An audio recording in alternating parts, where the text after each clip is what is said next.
Hola de nuevo. ¿Cómo estás? Espero que muy bien. Recientemente me han pedido, tengo que decirlo que por enésima vez, que hable de este tema. Y te confieso que llevo años pensando si hacerlo o no. Todavía recuerdo la que me cayó cuando hablé del machismo, que me pusieron de vuelta y media solo por evidenciar una realidad palpable y tremendamente injusta para miles de millones de mujeres que lo sufren en todo el mundo. De hecho, recuerdo que mientras lo escribía, mi intuición ya me advertía de que me iba a meter en un charco. Y en efecto, así fue. Con el tema de hoy no lo intuyo, lo sé a ciencia cierta, pero lo voy a hacer igualmente. Primero porque detesto la injusticia en todas sus formas.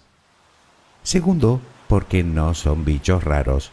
Estamos hablando de seres humanos, ni mejores ni peores que tú o yo, pero sí con el mismo derecho a vivir en paz, a ser aceptados, a ser amados, a ser felices.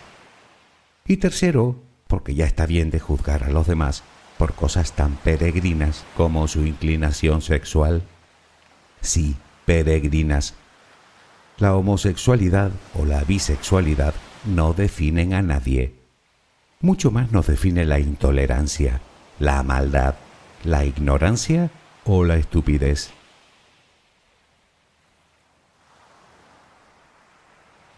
Mi interés con este audio, comprenderás que no es escandalizar a nadie, ni mucho menos. Si te sientes así, créeme que lo siento. Mi intención es profundizar un poco más en el conocimiento científico de nuestra propia especie y ya de paso romper una lanza por los millones de personas en este mundo que se sienten injustamente discriminadas, si no cosas mucho peores, por el simple hecho de amar a otra persona del mismo sexo. Ya que no siempre es amor, sino que a veces es promiscuidad. Pues claro, igual que los heterosexuales.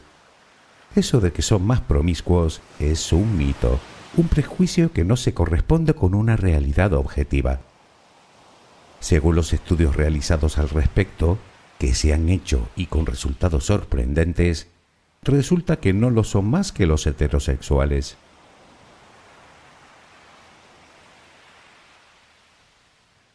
Pero dejémonos de mitos y dispongámonos a contestar algunas preguntas.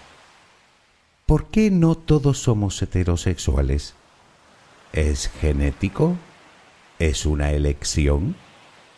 ¿Existe la homosexualidad en otras especies animales o es un comportamiento único del ser humano?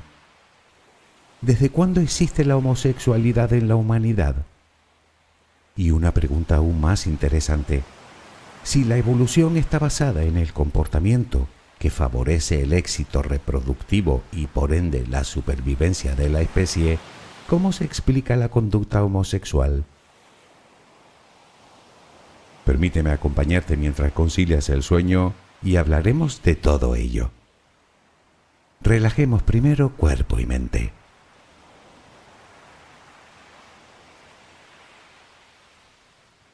Busca la posición que te resulte más cómoda para dormir, con la que te sientas más a gusto. Recuerda que siempre puedes colocarte boca arriba, con los brazos a los costados y con las piernas ligeramente separadas. Cierra los ojos si aún no lo has hecho. Intenta que los párpados estén lo más relajados posible. Toma aire profundamente por la nariz. Reténlo un par de segundos y suéltalo lentamente. Lo hacemos otra vez, pero en esta ocasión con la respiración abdominal. Inspira, reténlo, suelta. Nota cómo el abdomen sube y baja mientras que tu pecho permanece inmóvil. Una última vez, inspira, reténlo y suelta.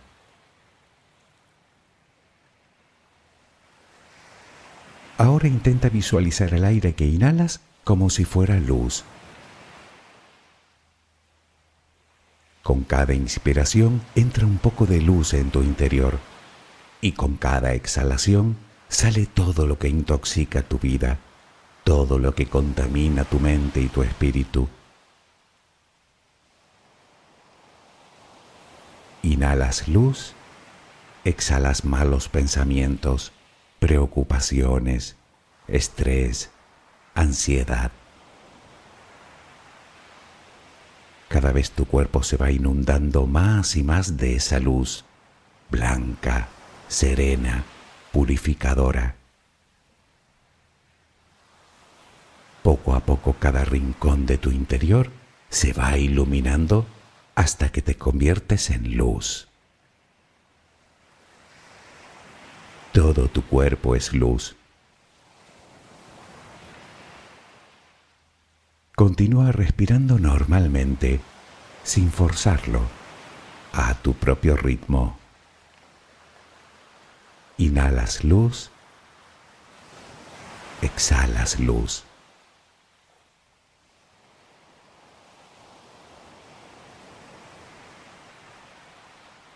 Ahora comenzaremos a relajar todo nuestro cuerpo. Empezamos por los pies. Nota cómo se relajan. El pie derecho, el pie izquierdo.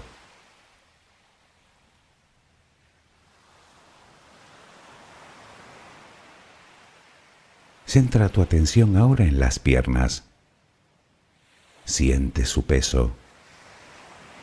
Tobillos, pantorrillas, muslos. Nota cómo se relajan. Pierna derecha, pierna izquierda. Ambas quedan completamente relajadas.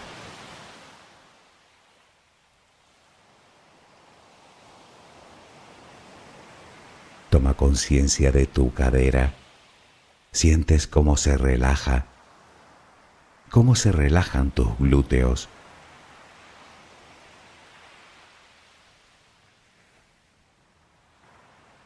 Piensa ahora en tu abdomen, que sigue balanceándose con cada respiración.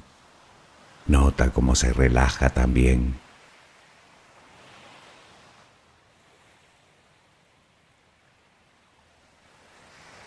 Tu pecho, que permanece inmóvil, también se va relajando.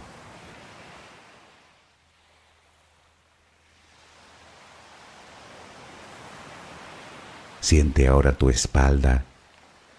Sientes que cada vez pesa más y más. Desde la cadera hasta el cuello, todos los músculos de la espalda quedan completamente relajados. Notas como ya no hay tensión en ella.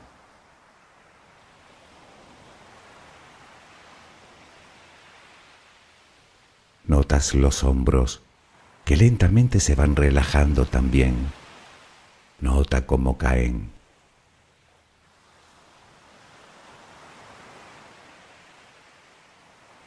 Presta atención ahora a los brazos. Tu brazo y antebrazo derecho. Tu mano derecha. Los dedos de esa mano. Todo queda relajado. Tu brazo y antebrazo izquierdo. Tu mano izquierda, los dedos de esa mano. Notas el peso de ambas extremidades.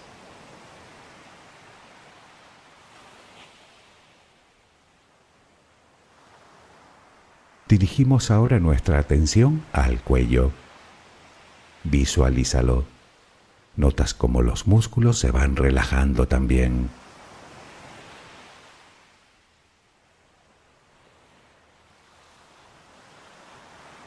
La mandíbula, las mejillas, los labios, la frente, el cuero cabelludo. Todo queda completamente relajado.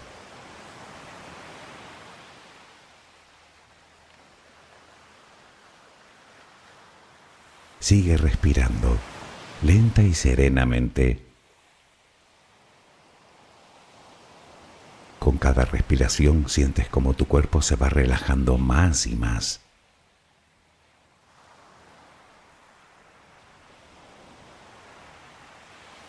Siente cómo resplandeces de paz, de bondad, de gratitud, de calma, de compasión, de amor. Continúa respirando suavemente. Recuerda que ahora eres luz. Solo respira tranquilamente.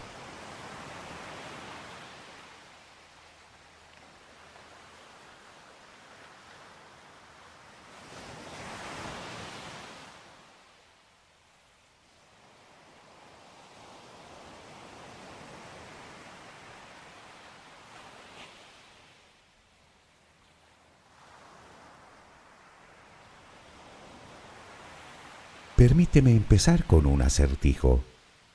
¿Qué tienen en común Sócrates, William Shakespeare, Leonardo da Vinci, Isaac Newton, Alejandro Magno, Ricardo I de Inglaterra, más conocido como Ricardo Corazón de León, Hans Christian Andersen y Miguel de Cervantes? Pues eso, todos eran homosexuales o mantuvieron una relación de este tipo en algún momento de su vida. Si investigas un poco verás que la lista es interminable. Platón, Julio César, García Lorca, George Washington, Frida Kahlo, Lord Byron, Salvador Dalí, Oscar Wilde y muchas más personas sin cuya influencia el mundo tal y como es no se entendería. La pregunta que yo me hago es, ¿realmente importa tanto lo que hicieran o dejaran de hacer en su intimidad?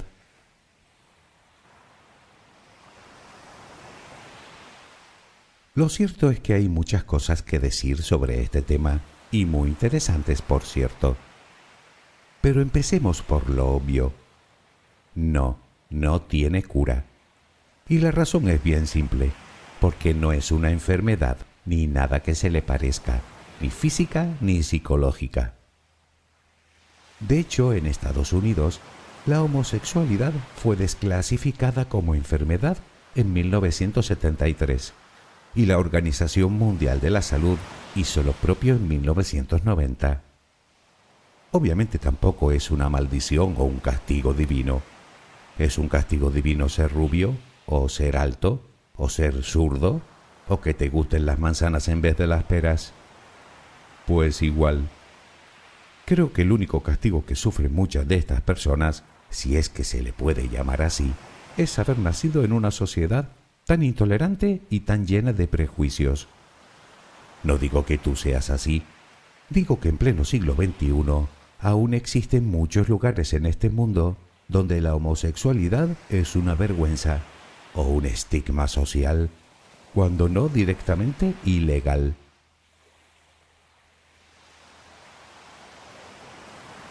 Tanto si nos gusta como si no, tanta culpa tiene una persona de ser gay como otra de ser heterosexual. Es así de simple. La homosexualidad no es antinatural, y no es porque yo lo diga, sino porque lo dice toda la ciencia, que lleva años estudiando este tema en profundidad, aunque todo hay que decirlo, sin llegar a encontrar al menos de momento todas las respuestas.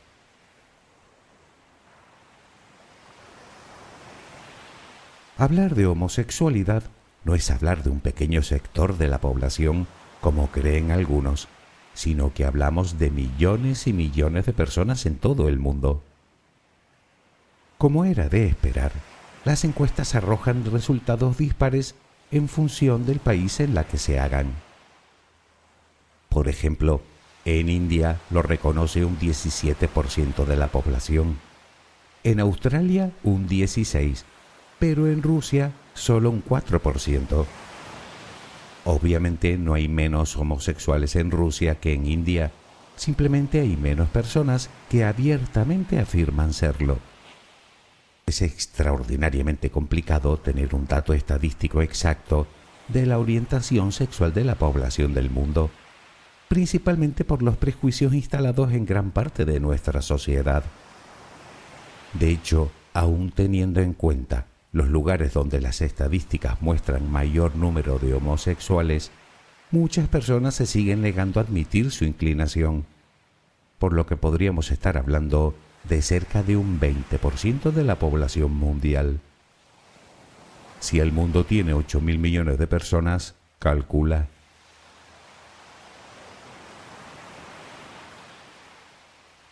Entenderás que si fuera antinatural, no habría tantas personas homosexuales y bisexuales en el mundo. Insisto, lo antinatural es no aceptar a estas personas tal y como son. No es casualidad que, lamentablemente, suelan padecer gran cantidad de trastornos derivados de su condición, como estrés, ansiedad o consumo de sustancias. Eso por no hablar de la discriminación o de la violencia física y verbal de la que a menudo son víctimas, o de la pérdida de derechos, lo que sumado a todo lo anterior puede desembocar incluso, y no pocas veces, en el suicidio.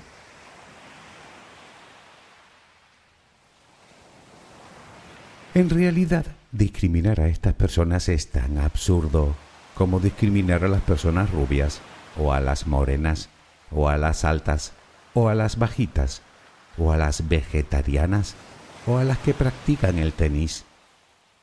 Ya me dirás que ser rubio o moreno, o alto o bajo, no es algo que uno elija, mientras que ser vegetariano o jugar al tenis sí que es una elección. Bueno, pues esto es un poco lo mismo. En la homosexualidad parece ser que no es un único factor el que interviene. Como te dije antes, la ciencia aún no dispone de todas las respuestas, pero 40 años de investigaciones científicas comienzan a arrojar resultados.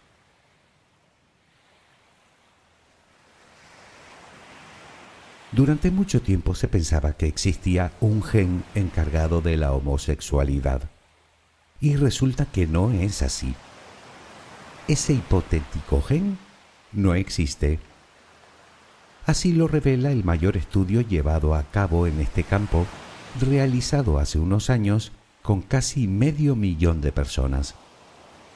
Podrían, eso sí, haber ciertos marcadores genéticos, es decir, diminutos fragmentos de ADN que podrían influir en la orientación sexual de una persona. Pero parece ser que ni siquiera estas influencias genéticas son definitorias, pues solo explican una pequeñísima parte del comportamiento sexual entre personas del mismo sexo. Por otra parte, también existen indicios de que la epigenética también podría jugar cierto papel en este aspecto, aunque de momento no se sabe hasta qué punto. Como sabes, la epigenética es el estudio de los cambios que activan o desactivan determinados genes sin modificar la secuencia del ADN, producidos por diversos factores como la edad o la exposición a factores ambientales y que pueden pasar de padres a hijos.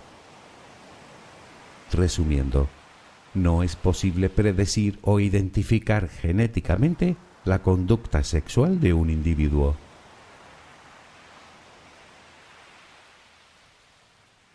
Pero entonces, ¿qué hace que una persona sea homosexual? Bueno, tradicionalmente han existido 3 corrientes de pensamiento diferentes, digamos 3 versiones distintas para justificar este comportamiento. Por un lado estaba la biológica, es decir, el sujeto es víctima, por así decirlo, de su genética y carece de la capacidad de elección. Por otro lado estaba la llamada espiritualista, justo lo contrario, el individuo elige serlo como decisión personal, por lo que sería completamente culpable de su elección. Y por último tenemos la cultural. Digamos que la persona homosexual lo es debido a la educación y a los condicionamientos psicoafectivos recibidos durante su infancia. O dicho con otras palabras, Un homosexual lo es porque ha recibido, digamos, influencias negativas.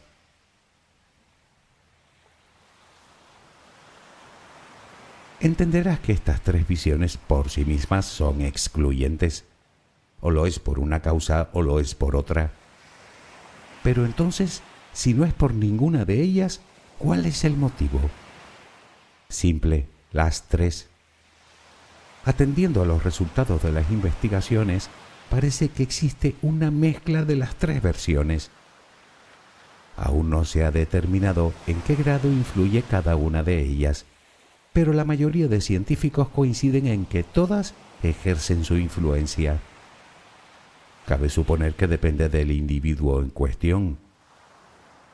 Por ejemplo, una teoría postula que una madre hiperprotectora y un padre indiferente podrían ser una de las causas psicoafectivas que podría inclinar la balanza.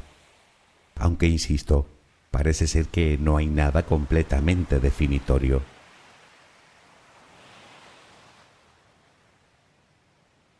La pregunta es, ¿por qué? ¿Por qué la evolución ha creado ese comportamiento? Bueno, resulta que no es exclusivo de los humanos. ¿Sabes tú en cuántas especies animales han sido observados comportamientos homosexuales de algún tipo? ¿En una? ¿En dos? ¿En 10? Nada de eso. En nada menos que 1500 especies, y bien documentadas. Solo de primates, orden por cierto al que pertenecemos, son más de 50 especies, empezando por los bonobos, que parece ser una especie completamente bisexual. Pero también se ha observado en elefantes, leones, hienas manchadas, en jirafas, en los perros, en el bisonte americano, en el canguro, en algunos roedores y hasta en el delfín mular. Y no solo hablamos de mamíferos, sino también de aves, como en los pingüinos, los patos o los cisnes negros. Incluso en algunas especies de insectos, como en las libélulas. Dichos comportamientos varían según la especie, desde la cópula hasta el cortejo. En algunas incluso se han observado parejas estables y duraderas del mismo sexo.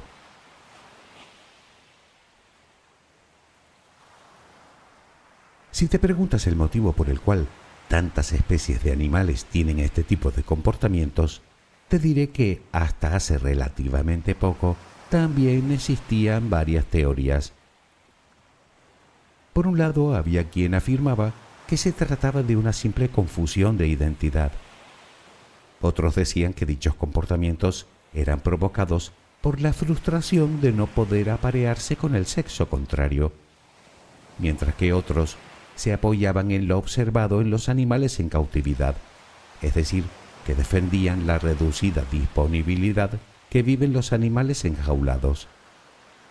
Sin embargo, cada vez existen más voces que defienden que la homosexualidad en los animales podría ser toda una ventaja evolutiva.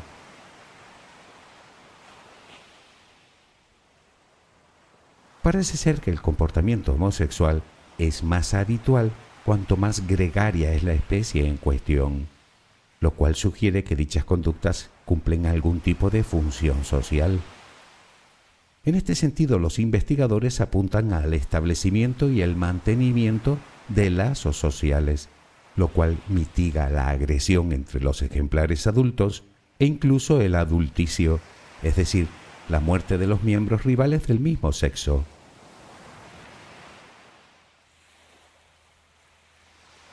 Por lo tanto, llegamos a otra interesante pregunta. ¿Desde cuándo existe el comportamiento homosexual en el ser humano?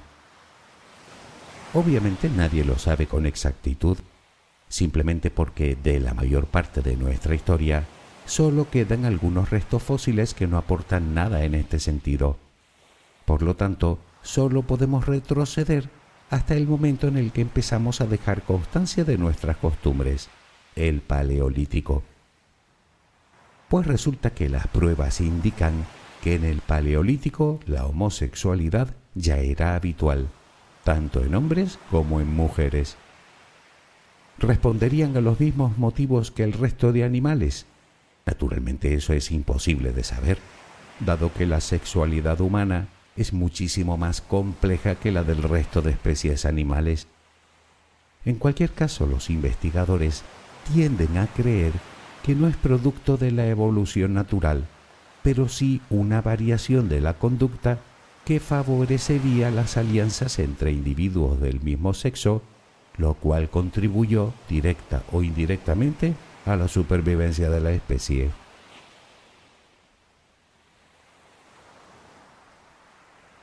Lo que sí parece claro es que la homosexualidad ya existía al menos 27.000 años atrás.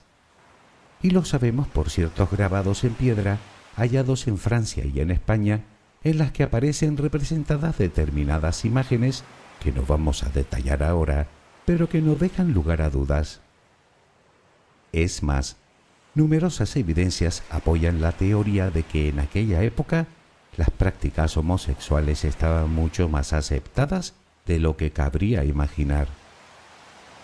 Naturalmente, con la llegada de las culturas complejas, la homosexualidad ha estado sometida a distintos niveles de aceptación o de censura, dependiendo de cada periodo. Demos un breve repaso a algunas de ellas, sin entrar en pormenores.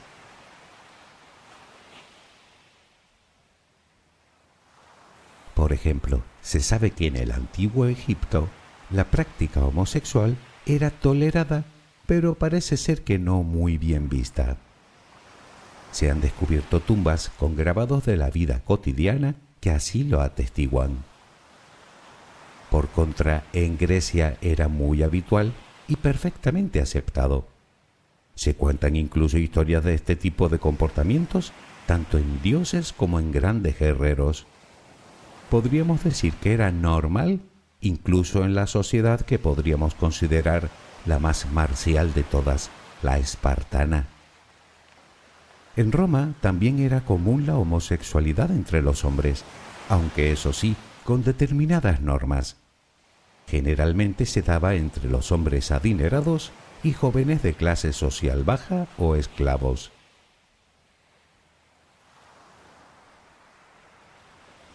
En Extremo Oriente también era práctica habitual, y no solo tolerada, sino respetada también.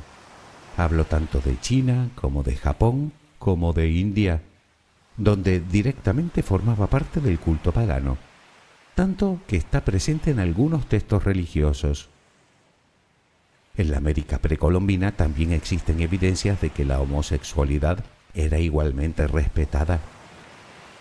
En la mayoría de estas culturas veneraban lo masculino y lo femenino, tanto que los homosexuales a menudo eran considerados seres especiales, dotados de poderes sobrenaturales, por lo que su cercanía auguraba buena suerte.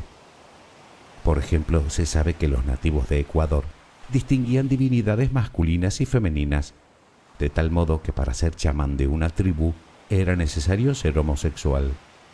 Mientras que en México hay momentos de la historia en las que la homosexualidad y el travestismo eran muy comunes.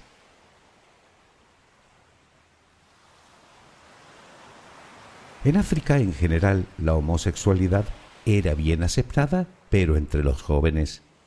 Por contra, los adultos debían hacerlo de forma más discreta. En la cultura zulú, por ejemplo, las mujeres encarnaban el espíritu de adivinas, y existía la posibilidad de que un hombre fuera poseído también por uno de esos espíritus, momento en el cual ese hombre era considerado como mujer.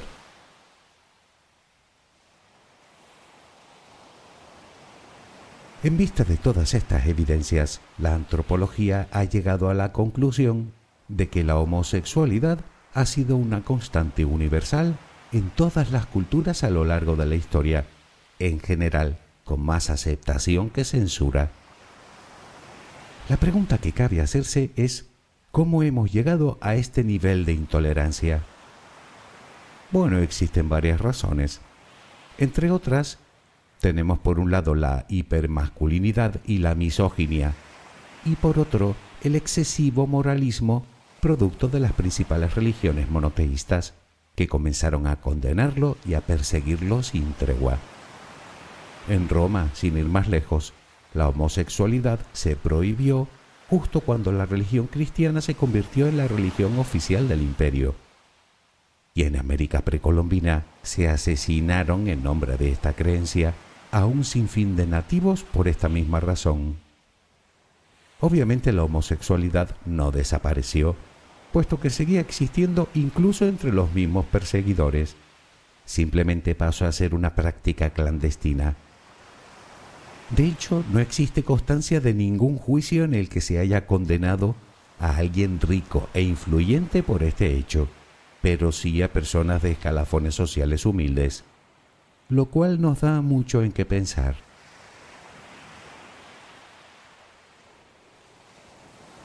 ¿Qué sacamos en conclusión de todo esto?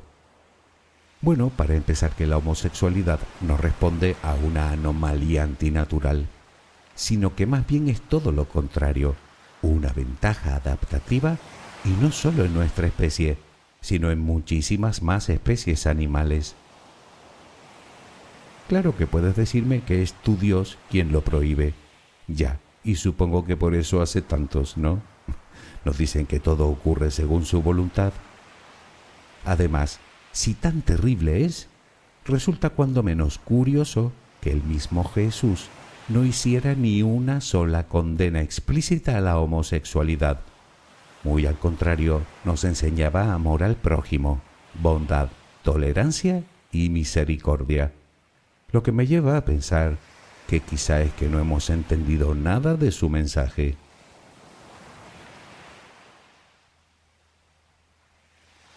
En cualquier caso, y siendo completamente sincero, hay una cosa que me entristece por encima de todas las injusticias que se cometen hoy en día contra estas personas. Y no es otra cosa que tener que hablar de esto, cuando es un tema que en pleno siglo XXI deberíamos tener más que asumido y superado. Espero que ese día llegue cuanto antes y que empecemos a respetar de una vez por todas las inclinaciones sexuales de los demás. Inclinaciones que, como comprenderás, no le incumben a nadie, salvo al que las tiene. Como se suele decir, zapatero a tus zapatos. En fin, espero que mañana tengas una maravillosa jornada. Que descanses. Buenas noches.